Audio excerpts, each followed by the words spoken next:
complete capability assessments of our frontline teams. So of our sales, our CRMs, our key account managers. We asked them to assess themselves against a benchmark of competencies that we'd put in place. So we took external guidance. We used a senior leadership team within Western Union to set what the principles could be. So, for example, closing skills. We expected a certain score. As a salesperson, they should be excellent at closing, so they would score a 4. So we asked all of our sales teams and all of our key account managers and CRMs to go through this exercise. Then we asked their managers to do the same exercise for them. Then we forced them to come together and have a conversation about that discussion, and they had to agree. We set the rules were very simple. There can be no compromise. So if I, as the manager, think that you're a 3, but you think you're a 4, we've got to talk that through and understand why and what.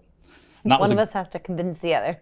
Basically, yeah. And don't if you believe in yourself, stand your ground and show and validate reasons why. We also, as part of that exercise, asked our managers to assess their motivation for certain levels of their role. So, for example, we found out that a lot of our managers were really energized and motivated by closing the deal, the thrill of the chase, the sale, but weren't that energized and motivated in coaching and developing their people. So essentially, had been promoted through the ranks, great salespeople into manager, assume it's all going to be good. But if their motivation wasn't right, the results weren't going to be great. And so we were able to use that as a guide to actually move some people out of a management position and back into a frontline position where they were most successful and most happy. Yeah. So we assessed that capability of all of those people. And then from there, we invested in some frontline training for them. So we went a bit back to basics with some sales methodology training. But what we did is we did it through our managers, and we did a train the trainer exercise.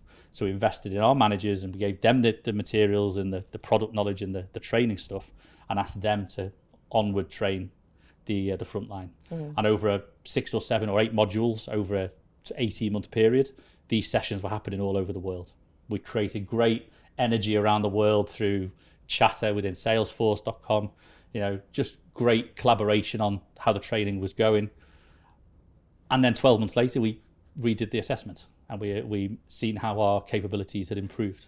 And we seen like a 5 basis points improvement on our capabilities, which through the provider that we used was above average. So great success. Not everybody bought into it. Some regions, some countries, some people just didn't engage. But when you're dealing with a global